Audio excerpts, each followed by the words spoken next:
Hello! In this video we're going to replace the alternator of a Volvo Penta 2003B naturally aspirated diesel engine. We're going to be fitting this alternator, which was just 111 United States dollars as opposed to the $660 of the original Volvo Penta version.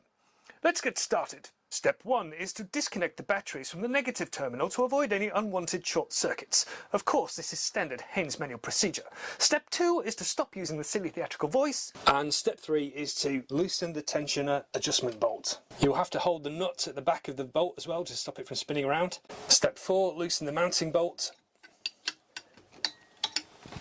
And that will allow you to move the alternator downwards and remove the belt. Once the belt is off, we can inspect it. This one seems to be in good condition, but we've got a number of spares on board anyway, so I'm not concerned if one of these breaks one day. I'll just swap it out. It's very quick and easy to do.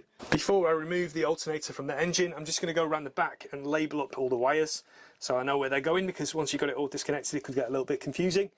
And then we'll be ready to swap this out for the new one. I've just checked out the wiring on the old and new alternators, and I don't actually have to label it up. We've got a big red cable here, which is B+, a big black cable over there, which is B-.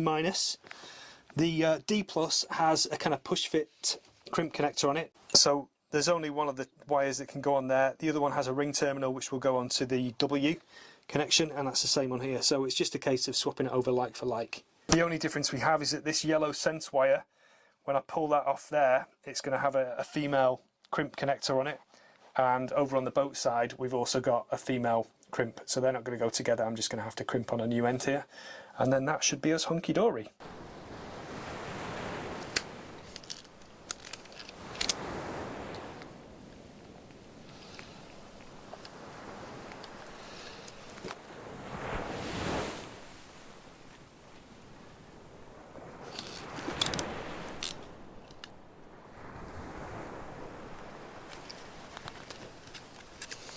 I've just finished the alternator wiring there.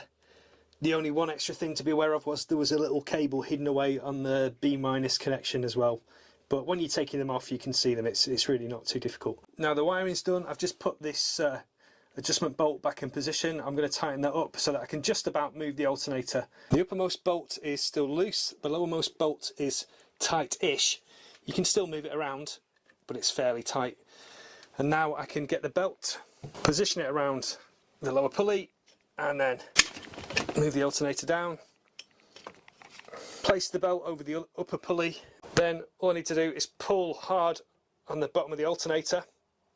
Then I can tighten the lower bolt, that will hold the belt in tension, and then I can tighten the uppermost retaining bolt, and then that'll be that done.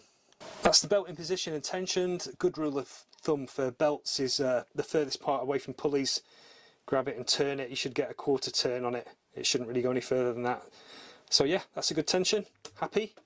And now I need to de-winterize this engine and then run it with the solar panels turned off and the battery charger off so that I can see that the alternator is working.